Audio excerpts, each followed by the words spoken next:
क्यों देखते हैं हम सपना? Why do we dreams? सपना तो सभी देखते हैं, आप, मैं, हम सभी। लेकिन क्या कभी आप लोगों ने सोचा है कि हमें सपना आता ही क्यों है? Why do we dreams? हम सपना क्यों देखते हैं? एक्चुअली ये एक ऐसा सवाल है जिसका सही जवाब तो विज्ञान के पास भी नहीं है। हालांकि इसके ऊपर बहुत से ऐसे थ्योरीज मौजूद हैं।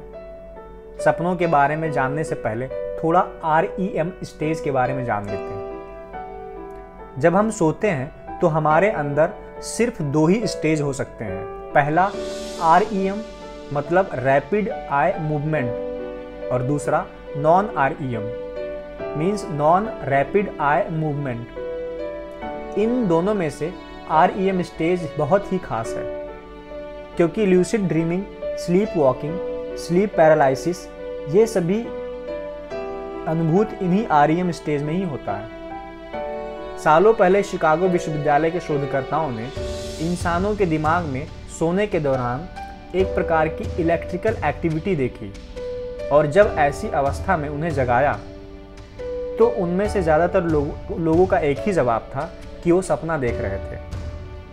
और शोधकर्ताओं ने ये नोटिस किया कि सोने के दौरान उन लोगों की आंखें बंद होने के बावजूद भी उनके आईबॉल अंदर ही अंदर हिल रहे थे। तो आप भी अगर अपने किसी जानने वाले या दोस्त या रिश्तेदार के सोने के दौरान उनकी आंखें बंद होने के बावजूद भी उनकी आंखों के मोतियों को हिलते हुए महसूस करते हैं तो आप समझ जाइएगा कि वो सपना देख रहा है।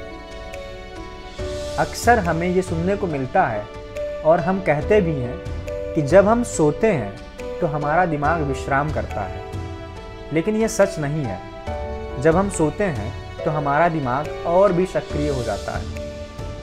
अगर आप किसी सोते हुए इंसान के दिमाग की इलेक्ट्रिकल एक्टिविटीज़ पर नज़र डालेंगे तो वो बिल्कुल वैसा ही दिखेगा जैसा कि उस इंसान के जागने के दौरान होता है। सोने के दौरान हमारे दिमाग में हिस्टामिन, सेरोटोनिन जैसे केमिकल का उत्पादन बंद हो जाता है, जिसके वजह से हमारे शरीर के मांसपेशियों का हिलना रुक जाता है। और यही कारण है जिसके वजह से आप उड़ने का, फ्लाइट करने का, दौड़ने का सपना देखते हैं, लेकिन वास्तव में आपका शरीर शांत होता है, वो बिल्कुल भी नहीं हिलता। लेकिन ऐसे बहुत से केसेस में देखा गया है जहां कुछ लोगों में इन केमिकल्स का बैलेंस कभी कभी बिगड़ जाता है, जिसके वजह से नींद में होते हुए भी उनका हाथ पैर हिलने लगता है और कुछ लोग तो बिस्तर से नीचे भी गिर जाते हैं। वैसे ये सब तो हमारे लिए आम बात है, और तो और जब इन केमिकल्स का बैलेंस कुछ ज़्यादा ही बिगड़ जाता है तब इंसान नींद में चलना शुरू कर देता है, जिसे हम लोग स्लीप वॉकिंग के नाम से जानते हैं। REM स्टेज में तो कभी कभी ऐसा भी होता है कि कोई इंसान अचानक से जग जाता है, लेकिन वो अपना शरीर बिल्कुल भी नहीं हिला पाता है। आपके साथ कभी कभी ऐसा होता होगा।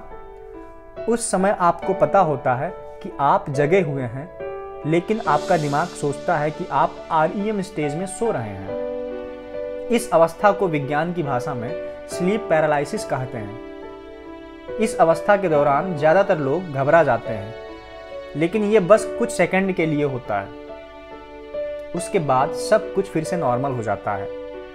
दिन भर में हम न जाने कितना कुछ कहते हैं, कितने सारे इंफॉर्मेशन हमारे दिमाग तक पहुंचते हैं जो हमारे दिमाग की मेमोरी के रूप में स्टोर होते हैं। जब आप नींद में होते हैं तब आपका अवचेतन मन मतलब अनकॉन्शियस माइंड उन मेमोरीज को स्कैन करता है और एकत्रित करता है, ताकि आप अगले दिन उन यादों को और बेहतर तरीके से उपयोग कर पाएं। साथ ही साथ आपका अवचेतन मन मतलब कॉन्शियस माइंड सारे खराब यादों को नष्ट कर देता है। एक उदाहरण देता हूं। मान लो आज आपको 2 सूचना मिली। पहला कि IPL 20 का विजेता मुंबई इंडियंस और दूसरा पड़ोसी की लड़की भाग गई है। तो जब आप नींद में होते हैं तो आपका दिमाग ये तय करता है कि कौन सा इंफॉर्मेशन आपके लिए ज़रूरी है और कौन सा इंफॉर्मेशन बेकार है। जो इंफॉर्मेशन बेकार है उसे आपका अवचेतन मन उसे नष्ट कर देता है या फिर दिमाग के किसी कोने में स्टोर कर देता है। जब ये सब प्रक्रिया चल रहा होता है तो आपका कॉन्शियस माइंड समझ नहीं पाता कि क्या चल रहा है, और इस प्रक्रिया के चलते आपको कई इमेजेस दिखते हैं और आपका दिमाग उन इमेजेस में से मीनिंग निकालने की कोशिश करता है। इन्हीं सब चीज़ों के चलते आपको सपने आते हैं। तो कैसा लगा आपको हमारा वीडियो, नीचे कमेंट्स में आप लोग ज़रूर लिखिएगा और हमारे चैनल को सब्सक्राइब कर लीजिए। धन्यवाद।